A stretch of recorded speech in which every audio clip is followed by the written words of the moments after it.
Hi everyone and welcome to all.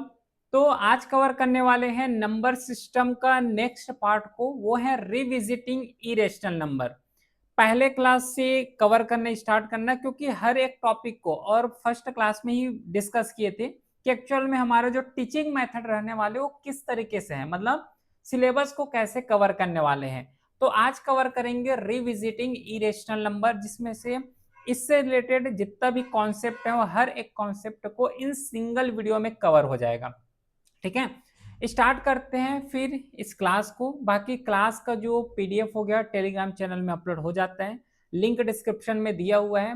बाकी कोई भी क्वेरी हो तो व्हाट्सएप नंबर दिया हुआ है, वहां पे मैसेज कर सकते हो। स्टार्ट करते हैं फिर आज का क्लासेस को, वो है रिविजिटिंग इरेशनल नंबर। क्या होता है, देखो टॉपिक तो यहाँ पे रिविजिटिंग इरेशनल नंबर दिया हुआ है, लेकिन एक्चुअल में हमें इसके बारे में पता है, क्योंकि नाइन्थ क्लास में भी इसको डिस्कस किए हैं। एक को यहाँ पे बोले जाते हैं रेशनल नंबर और दूसरा यहाँ पे होता है इरेशनल नंबर। क्या डिफरेंस है दोनों में? अगर जिसे P अपॉन क्यू के फॉर्म में रिप्रेजेंट कर रहे हो तो इसको जो है रेशनल नंबर बोले जाते हैं। लेकिन बस एक चीज ध्यान रखना कि जो Q है ये जीरो के बराबर नहीं होना चाहिए, मतलब जीरो कभी भी नहीं होना चाहिए। एग्जाम्पल देखो, जैसे एक एग्जाम्पल लेते हैं। सपोज ये 2/3 है, ये तो रेशनल नंबर है, बिल्कुल है। 3/4 ये भी रेशनल नंबर है। अच्छा, सिंगल अगर मैं 4 लिख दूं तो ये क्या रेशनल नंबर है क्या? बताओ तो जल्दी। ये भी एक रेशनल नंबर है। क्यों रेशनल नंबर? क्योंकि नीचे में ऑलवेज जो है हमेशा 1 ही होता है, तो इसको भी जो है रेशनल नंबर की कैटेगरी में रखेंगे। लेकिन 4/0 इसको जो है रेशनल नंबर नहीं बोलेंगे। क्यों नहीं बोलेंगे? क्योंकि जो क्यू का वैल्यू है, जो डिनोमिनेशन का वैल्यू है, वो जीरो कभी भी नहीं होना चाहिए, तो ये जो है रेशनल नंबर नहीं है। ठीक है, ये समझ आ गया रेशनल नंबर। अब आते हैं इरेशनल नंबर में। इरेशनल नंबर जिसे हम लोग P अपॉन क्यू के फॉर्म में रिप्रेजेंट नहीं कर सकते, उसको जो है इरेशनल नंबर बोलते हैं। रफली देखो, जो इरेशनल नंबर होता है ना, वो रफली रूट के फॉर्म में देखने को मिलता है। ठीक है, जैसे कि √3 हो गया। अच्छा, एक और क्वेश्चन पूछता हूँ, क्या √9 जो है ये रेशनल है कि इरेशनल है? इरेशनल है ना? नहीं, ये इरेशनल नहीं है, ये रेशनल नंबर होगा। क्यों? क्योंकि √9 का जब स्क्वायर रूट लोगे, मतलब रूट निकालोगे, कितना आएगा? 3 आता है ना? और 3 को 3/1 तो लिख सकते हैं, तो ये रेशनल का पार्ट होता है। ठीक है, तो इस पॉइंट्स को थोड़ा सा यहाँ पे ध्यान में रखना है। तो आई होप समझ आ गया होगा रेशनल नंबर और इरेशनल नंबर जो है दोनों में डिफरेंसेस यहाँ पे क्या होते हैं, तो ये चीज समझ आ गया होगा। तो देखो यहाँ पे जो एक्चुअल में जो टॉपिक है, इसमें अपने को दो ही चीज यहाँ पे प्रूफ करना होता है। कौन से दो चीज हैं? एक ये प्रूफ करना है, जैसे कि रूट में अगर 3 दे दिया है, या फिर रूट में 2 दिए हैं, या फिर रूट में 5 दिए हुए हैं, इसको ये बताना है, इसको ये प्रूफ करना है कि ये जो है ये एक इरेशनल नंबर है। ये जो हो गए वो पहला थिंग्स हो गए जो कि इसमें पूछे गए हैं। दूसरा जो यहाँ पे अपने को सॉल्व करके लेना है वो है, जैसे कि 5 हो गया, है ना, 5 माइनस √2 हो गया, 6 माइनस √3 हो गए। तो इस टाइप के जो यहाँ पे नंबर दिए रहेंगे उसको प्रूफ करना है कि जो है इरेशनल नंबर है, दैट्स इट। तो जो मेन क्रक्स है इस टॉपिक को वो इतना ही है कि अपने को रेशनल इरेशनल नंबर के बारे में पता करना था, और इस तरीके के जो दो सेक्शंस यहाँ पे बनते हैं, दो केसेस बनते हैं, इसको प्रूफ करना है कि जो है ये इरेशनल नंबर है, और कैसे है इसको जो है यहाँ पे प्रूफ करना है, दैट्स इट। इतना ही बस अपने को यहाँ पे कवर करके चलना है। जैसे देखो एक एग्जाम्पल लेते हैं। एग्जाम्पल ये है कि अपने को प्रूफ करना है कि √2 जो है ये एक इरेशनल नंबर है। कैसे प्रूफ करेंगे? चलो इसको प्रूफ करते हैं कि ये जो √2 दिया हुआ है ना, एक्चुअल में ये इरेशनल नंबर है। इसको प्रूफ करने का सिंपल सा मेथड यहाँ पे अप्लाई करना। कैसा मेथड है कि सबसे पहले तो ये एज्यूम कर लो इसका अपोजिट, कि जो √2 है ये रेशनल है। इस चीज को ध्यान से रखना, क्योंकि इसको जब बाद में जब आंसर आएगा तो इसको इसी के साथ लिंक करेंगे। क्वेश्चन में दिया हुआ है कि √2 जो है इरेशनल नंबर है, लेकिन हम लोग क्या है, हम लोग थोड़ा एक्स्ट्रा दिमाग वाले, क्या करेंगे कि हम लोग इसका अपोजिट लेंगे। कैसे अपोजिट लेंगे? कि जो √2 जो है वो इरेशनल नंबर बोले हैं, तो हम लोग इसको रेशनल नंबर लेके सॉल्व करेंगे। चलो रेशनल नंबर लेके इसको जो है सॉल्व करते हैं। तो जब इसको रेशनल नंबर लेके सॉल्व कर रहे हो तो सीधी सी बात यह है कि जो √2 है इसको हम लोग R/S लिख सकते कि नहीं लिख सकते? क्यों लिख सकते, ये भी डाउट आएगा। लॉजिकल सी बात है कि √2 को जो है रेशनल नंबर ले रहे हो, और रेशनल नंबर किसको बोलते हैं अभी बताया, जिसे P अपॉन क्यू के फॉर्म में रिप्रेजेंट कर सकते हैं। तो √2 को तो रेशनल नंबर के फॉर्म में ही तो लिखे हैं, तो इसमें तो कोई डाउट यहाँ पे नहीं होना चाहिए बस। अच्छा ये भी बोल सकते हो कि R और S को क्यों ली है, इसका मतलब क्या होता है तो यहाँ पे ध्यान में रखना, जो R है और S है दोनों क्या है, एक कॉमन फैक्टर है, दोनों जो है कॉमन फैक्टर है अदर देन 1 का, ठीक है, एक से ज्यादा होना चाहिए या फिर एक तो नहीं आना चाहिए, अदर देन 1 का जो है यहाँ पे कॉमन फैक्टर है। चलो आगे सॉल्व करते हैं। तो कॉमन फैक्टर इसको लिए हैं तो √2 को a अपॉन बी में हम लोग ले सकते हैं, क्योंकि जो a और b है, a और जो b है ये दोनों जो है को प्राइम नंबर होते हैं, को प्राइम नंबर है दोनों a और b। अच्छा क्या होता है भैया को प्राइम नंबर, ये तो बताओ। को प्राइम नंबर का सिंपल सा मीनिंग होता है, इसको जो है एक पेज में बताते हैं। चलो यहाँ पे देखो, को प्राइम नंबर का बेसिक सा मीनिंग ये होता है कि दो कोई सा भी नंबर लो, उसका जो हाईएस्ट कॉमन फैक्टर होना चाहिए वो केवल 1 होना चाहिए। हाईएस्ट कॉमन जो फैक्टर होना चाहिए हमेशा 1 होना चाहिए। कैसे, एग्जाम्पल, एग्जाम्पल के थ्रू जो अच्छे समझ आएगा। सपोज करो 8 है और 9 है, अगर इन दोनों का फैक्टर निकालोगे तो 8 का क्या क्या फैक्टर आएगा, 1 आएगा, 2 आएगा, 4 आएगा और 8 आएगा, ये 8 का फैक्टर हो गया। 9 का सेम फैक्टर निकालोगे तो 1 आएगा, 1 के साथ और कौन सा आएगा, 1 के साथ 3 आ गया, 3 के साथ और कौन सा आएगा बताओ तो, और कौन सा आएगा, सीधा 9 ही आएगा। तो ये मान लो जो है 8 और 9 का कॉमन फैक्टर निकला, मतलब फैक्टर निकाल लिए। अब इसमें क्लियरली समझ आ रहा है कि दोनों में यहाँ पे 1 है और यहाँ पे 1 है, जो कि दोनों अदर जितना भी फैक्टर उससे हाईएस्ट नंबर में है, और कॉमन भी होना चाहिए। ऐसा नहीं कि इसका तो हाईएस्ट 9 आ रहा है तो 9 को कॉमन फैक्टर बता दिए, नहीं ऐसा नहीं, कॉमन आना चाहिए, मतलब दोनों में यहाँ पे कॉमन होना चाहिए, उसको को प्राइम नंबर बोलते हैं, ठीक है। तो यहाँ पे जो ए और बी है इसको यहाँ पे को प्राइम नंबर ही लिए गए हैं। क्या लिए गए हैं, इसको दोनों को जो है को प्राइम नंबर लिए गए हैं। तो इसको जो है नॉर्मली सॉल्व कर लो। सो सॉल्व करोगे तो इसको b√2 इक्वल टू ए, बताओ ऐसा लिख सकते हैं कि नहीं लिख सकते। नॉर्मल b को जो है इक्वल के इस साइड लाए हैं और तो कुछ नहीं किए हैं, ठीक है। तो अब इसके बाद जो नेक्स्ट स्टेप आएगा, दोनों को स्क्वायर करो, स्क्वायरिंग बोथ साइड, दोनों साइड को जो है सिंपल सा यहाँ पे स्क्वायर कर दो, फिर आंसर के बहुत करीब पहुंच जाएंगे। जब दोनों को स्क्वायर करोगे तो कैसे बनेगा, देखो ये b का स्क्वायर हो गया, ये जो है √2 का स्क्वायर हो जाएगा और इक्वल टू a का स्क्वायर हो जाएगा, होगा इतना है ना, b का स्क्वायर, √2 का स्क्वायर और a का स्क्वायर। आगे इसको सॉल्व करोगे तो ये तो सिंपली b का स्क्वायर आ ही जाएगा। अब देखो यहाँ पे ध्यान रखना, जब भी √2 इंटू √2 करो, क्योंकि दोनों का जो नंबर है बेस जो है बिल्कुल सेम है, सिमिलर है, तो हमेशा ये जो है 2 हो जाएगा। अगर इसके 2 के जगह अगर 3 रहते दोनों में तो सीधा यहाँ पे 3 हो जाते, 4 रहते तो 4 रह जाता। अच्छा लेकिन ये भी बोलोगे कि अगर दोनों अलग अलग रहते तो कैसा करते, सपोज करो एग्जाम्पल, अगर यहाँ पे √2 है और √3 है तो यहाँ पे तो दोनों अलग अलग हो गए, तो सिंपल दोनों को जो है मल्टीप्लाई कर दो, √6 आ जाएगा, ठीक है। तो दोनों जो है सेम है तो ये हो जाएगा 2, तो यहाँ पे 2 लिख सकते हो, और ये हो गया a का स्क्वायर, ए का क्या हो गया यहाँ पे स्क्वायर हो गए। अब यहाँ तक बताओ कि समझ आया कि नहीं आया, फिर जो है हम लोग आगे बढ़ेंगे, बताओ। अच्छा अब चलो आगे इसको थोड़ा सा यहाँ से बनाना स्टार्ट करते हैं, ठीक है। एक ही पेज में बनाएंगे, और पेज भी तो है लेकिन इस पेज में बनाएंगे ना तो ज्यादा इजी लगेगा, नहीं तो फिर पेज को स्क्रॉल डाउन करना पड़ेगा बार बार। देखो यहाँ पे आ गया 2b का स्क्वायर इक्वल टू a का स्क्वायर। तो थ्योरम के अकॉर्डिंग क्या होता है कि a का स्क्वायर अगर 2b को जो है डिवाइड कर रहे हैं या फिर इक्वल आ रहे हैं, मतलब अगर 2 और a का स्क्वायर, ऐसा 2 और a का स्क्वायर दोनों जो है यहाँ पे इक्वल होते हैं, या फिर इसको ऐसा बोलना चाहिए सीधा कि जो 2 है ये a को डिवाइड कर देगा। भाई जब 2 a को डिवाइड कर रहे हैं या फिर a जो है 2 को डिवाइड कर रहे हैं तो a का स्क्वायर भी तो 2 को डिवाइड करेगा, समझ आया। तो इसको जो है क्या लिख सकते हैं, तो इसको जो है लिख सकते हैं a इक्वल टू 2c।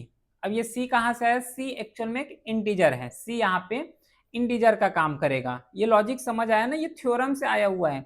अगर a जो है डिवाइड करे 2 को तो a का स्क्वायर भी 2 को डिवाइड करेगा, तो a इक्वल टू यहाँ पे सिंपल सा 2c लिख दिए हैं। इतना समझ आया गया क्या? चलो, तो इसका जो है सीधा सा वैल्यू यहाँ पे हम लोग पुट कर देते हैं, सब्सटीट्यूट करते हैं a का वैल्यू को। तो a का वैल्यू को कहाँ पे सब्सटीट्यूट करना है? ये वाला, ये जो आंसर निकाले ना, यहाँ पे इसको सब्सटीट्यूट करो, तो ये हो जाएगा 2b का स्क्वायर इक्वल टू 2c का स्क्वायर। सिंपल सा यही होगा, ठीक है। सिंपल सा जो है ये होगा कि नहीं होगा, चलो बताओ। फिर आगे जो है कंसीडर करते हैं, 2b का स्क्वायर इक्वल टू 2c का यहाँ पे स्क्वायर हो जाएगा। तो यहाँ से क्लियरली एक चीज लिख सकते हैं कि b का स्क्वायर इक्वल टू 2c का स्क्वायर, ऐसा जो है हम लोग यहाँ पे क्लियरली लिख सकते हैं, कोई इश्यू यहाँ पे नहीं होने वाले हैं। अब यहाँ से देखो कि क्लियरली हमें समझ आ रहा है कि जो a का वैल्यू यहाँ पे आना था वो कितना आंसर यहाँ पे आ रहा है, क्योंकि a और जो b का जो कॉमन फैक्टर है यहाँ पे हमें 2 देखने को मिल रहा है, इसलिए मैं यहाँ इस चीज को यहाँ पे बोला हूं। इससे ये भी तो समझ आ रहा है ना, वैल्यू को गलत पुट कर दिए क्या? वैल्यू को तो ठीक पुट किए हैं भाई। एक सेकेंड ना, यहाँ पे वेरीफाई कर लेते हैं। 2 जो है b को डिवाइड कर रहे हैं, चलो यहां से एक बार जो है इसको वेरीफाई कर लेते हैं। 2b का स्क्वायर इक्वल टू 2c का स्क्वायर यहाँ पे आ रहा है, तो इसको जो है सॉल्व करने से, हाँ 4b, अच्छा यहाँ पे तो स्क्वायर लेना है ना, ठीक ठीक ठीक ठीक ठीक। यहाँ पे देखो, सो a इक्वल टू हम लोगों ने यहाँ पे 2c तो लिख लिए, तो जब इसको वैल्यू को पुट करोगे तो यह आ जाएगा 2b का स्क्वायर इक्वल टू 4c का स्क्वायर, है ना। तो इसको सॉल्व करोगे तो आएगा b का स्क्वायर इक्वल टू 2c का स्क्वायर। यहां तक अपने को समझ आ गया। मतलब इससे क्या शो हो रहा है कि b अगर जो है 2 को डिवाइड कर रहा है, ध्यान से समझना, b अगर जो है 2 को डिवाइड कर रहे हैं तो b का स्क्वायर भी जो है 2 को डिवाइड करेगा, नो डाउट, है ना। b अगर 2 को डिवाइड कर रहे हैं तो b का स्क्वायर भी 2 को डिवाइड करेगा। सेम यहाँ पे भी कॉन्सेप्ट समझेंगे, यहाँ पे ध्यान दो। तो अगर a जो है 2 को डिवाइड कर रहा है तो a का स्क्वायर भी 2 को डिवाइड करेगा। मतलब यहाँ से क्लियरली समझ आ रहा है a और b का जो वैल्यू आ रहा है वो 2 आ रहा है। लेकिन हम लोगों ने क्या समझे, ये डिस्कस किए हैं कि r और जो s का वैल्यू है, मतलब जो a और b है ये को प्राइम होना चाहिए। को प्राइम मतलब कॉमन जो है वो 1 आना चाहिए, लेकिन यहाँ पे तो 2 आ गया, यहाँ पे क्या आ गया, 2 आ गया। तो इससे यहाँ पे क्लियरली ये समझ आ रहा है कि हम लोगों ने जो एजम्पशंस किए थे, क्या एजम्पशंस किए थे कि रेशनल नंबर होना चाहिए, लेकिन ये रेशनल नंबर नहीं हो रहे हैं, ये इरेशनल नंबर की कैटेगरी में आएगा, मतलब कॉन्ट्राडिक्ट कर रहे हैं। तो जब भी कॉन्ट्राडिक्ट करे तो उसको क्या बोलोगे, इरेशनल, है ना, क्योंकि रेशनल से सॉल्व किए थे, रेशनल से सॉल्व कर रहे हैं तो कॉन्ट्राडिक्शन आ रहा है, तो कॉन्ट्राडिक्शन आ रहा है तो सीधा से बात है कि ये जो है क्वेश्चन जो रूट 2 है वो अपने लेवल में इरेशनल है। चलो एक और क्वेश्चन देखो, ये क्वेश्चन से और अच्छे तरीके से समझ आएगा कि ये बताना है जो रूट 3 है वो एक इरेशनल नंबर है, इस चीज को बताना है। चलो इसको प्रूफ करते हैं कि ये जो है एक इरेशनल नंबर है। कैसे प्रूफ करेंगे, सिंपल से यहाँ पे भी लॉजिक लगाना है। सपोज रूट 3 जो है सीधा a अपॉन में b लिख दो।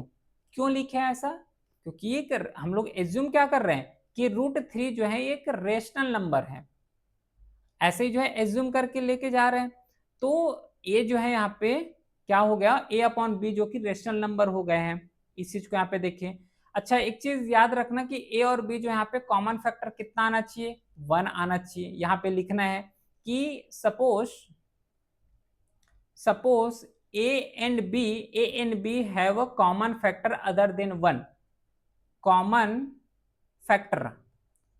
कॉमन फैक्टर यहाँ पे आना चाहिए अदर देन 1। तो सिंपल सी बात है, जब इसको सॉल्व करोगे तो आ जाएगा 3√3b इक्वल टू a, ठीक है। तो दोनों साइड को स्क्वायर कर दो, ऑन स्क्वायरिंग सेम मेथड को ही अप्लाई कर रहे हैं, कोई अलग मेथड लेके नहीं जा रहे हैं।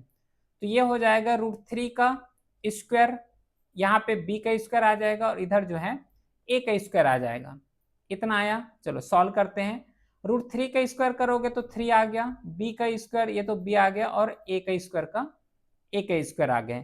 अब यहाँ से क्या समझना है कि अगर a जो है 3 को जो है अगर डिवाइड करेगा तो a का स्क्वायर भी जो है 3 को डिवाइड कर लेगा। मतलब यहाँ से ऐसे लिख सकते हैं ए स्क्वायर, है ना, ए इक्वल टू यहाँ पे क्लियरली लिख सकते हैं 3c। क्यों ऐसा लिखे, ये थ्योरम से यहाँ पे इसको ऐसा लिखे हैं। बताओ यहां तक समझ आया? तो ये जो a का वैल्यू यहाँ पे निकाले हैं इसको फिर से इसी में पुट कर दो। पुट करोगे तो क्या आएगा, 3b का स्क्वायर इक्वल टू 3c का स्क्वायर, मतलब 3b का स्क्वायर इक्वल टू सॉल्व करोगे तो आ जाएगा 9c का स्क्वायर, 9c का स्क्वायर। इससे क्या समझ आ रहा है पता है, कि अगर जो b है, b अगर 9 को अगर डिवाइड कर रहे हैं तो b का स्क्वायर भी जो है इजीली 9 को डिवाइड कर लेगा, 9 को डिवाइड कर लेगा। तो इसका जो a और b का यहाँ पे वैल्यू आ रहा है ना, वो कितना आ रहे हैं, 3 आ रहे हैं। ठीक है, यहाँ पे देयरफॉर लिखना, therefore a and b have 3, at least 3 common factor. लेकिन हम लोगों ने कितने एज्यूम किए हैं, अदर देन 1 आना चाहिए, अदर देन 1 आना चाहिए, लेकिन यहाँ पे कितना आ रहे हैं, 3 आ रहे हैं। और को प्राइम क्या बोलते हैं कि एक यहाँ पे हाईएस्ट कॉमन फैक्टर आना चाहिए, लेकिन ये तो 3 आ गया, मतलब ये क्वेश्चन फिर से कॉन्ट्राडिक्शन हो रहा है। तो जब इस तरीके से कॉन्ट्राडिक्शन करे तो सीधी सी बात है कि जो √3 है ये एक इरेशनल नंबर है, दैट्स इट। ऐसे अपने को जो है फाइंड आउट करना होता है। चल समझ आया? तो एक और क्वेश्चन लेते हैं जो कि अदर कैटेगरी वाले हैं। अगर सपोज करो इस टाइप का अगर क्वेश्चन आ गए जिसमें से 5 माइनस √3 है, इसको प्रूफ करना है कि ये जो है कि इरेशनल नंबर है। सेम लॉजिक से प्रूफ करोगे। चलो स्टार्ट करते इसको जो है प्रूफ करना, कि सपोज करना कि जो 5√3 है ये सपोज कर लो कि ये एक रेशनल नंबर है ना। इरेशनल बोले हैं लेकिन हम लोग एक्स्ट्रा दिमाग वाले हैं, तो हम लोग रेशनल नंबर मतलब इसका उल्टा लेके सॉल्व करेंगे। तो सपोज करो √3 जो है 5 माइनस √3 जो है एक रेशनल नंबर है। तो जब ये एक रेशनल नंबर है तो 5 minus √3 equal to a upon में b लिख सकते हैं कि नहीं लिख सकते हैं? बिल्कुल लिख सकते हैं, है ना, बिल्कुल लिख सकते हैं। तो थोड़ा सा इसको अरेंज करो तो ये हो जाएगा 5 जो है यहाँ पे चला जाएगा a अपॉन बी को स्क्वायर के इस साइड लॉगे तो minus a upon B equal to √3, इतना आ जाएगा क्या? बिल्कुल आएगा। इसको ऐसे भी लिख सकते हो √3 equal to 5 minus a upon में b, ऐसा भी जो है इसको लिख सकते हो। अब लेते हैं इसका एलसीएम, एलसीएम लो, ये आ जाएगा b को पहले 1 के साथ जो है क्या करोगे, डिवाइड करोगे तो b आएगा, ऊपर के साथ मल्टीप्लाई कर दो 5b आ गया, माइनस यहाँ पे 1a आ गया, तो 5b माइनस a अपॉन में b, ये जो है हमारा वैल्यू निकल के आया हुआ है। अच्छा ये बताओ एलसीएम तो समझ आ रहा होगा ना कि एक्चुअल में कैसे हम लोग एलसीएम लेते हैं, है ना, एलसीएम तो निकालने आ रहा होगा। तो इस तरीके से जो हम लोग इसको सॉल्व कर सकते हैं यहाँ तक। अब एक चीज यहाँ पे फाइंड आउट ये करो कि जो a और b यहाँ पे वैल्यू निकाले हुए हैं, ठीक है, यहाँ पे जो है a और b का वैल्यू निकाले हुए हैं 5 माइनस a अपॉन में b, जो कि एक रेशनल है, और √3 यहाँ पे क्या होगा, ये भी एक रेशनल नंबर है। तो यहाँ से क्लियरली अपने को समझ आ रहा है कि ये √3 को कॉन्ट्राडिक्शन कर रहे हैं। सिंपल सी बात यहाँ पे लो कि यहाँ पे 5b अपॉन में a आ रहा है और इधर सिंगल a आ रहा है। इस पॉइंट को देखो, ये वाला पॉइंट को देखो, यहाँ से समझ आएगा। ये जो क्लियरली दिख रहा है यहाँ से यहाँ तक, ये एक कौन सा है, ये एक रेशनल है, और ये जो नंबर लिखा हुआ ये एक इरेशनल नंबर है। तो फिर से ये जो है कॉन्ट्राडिक्शन हो रहा है, तो कॉन्ट्राडिक्शन हो रहा है तो सीधी सी बात 5 माइनस √3 जो कि एक इरेशनल नंबर है।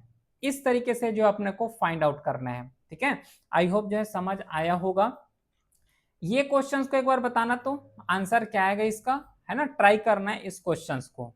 ठीक है, चलो तो यहाँ तक जो रिविजिटिंग इरेशनल नंबर है, वो जितना भी कॉन्सेप्ट थे, जितना टाइप के क्वेश्चन बन सकते थे, उसको जो है डिटेल के साथ यहाँ पे डिस्कस किए हैं। इसके बाद वाले क्लासेस में इसका जितना भी एक्सरसाइज है उस एक्सरसाइज को एक सिंगल वीडियो में कवर कर लेंगे। फिर मिलते हैं अब एक्सरसाइज के साथ, एक्सरसाइज 1.2 के साथ। तब तक के लिए thank you, well done, have a great day.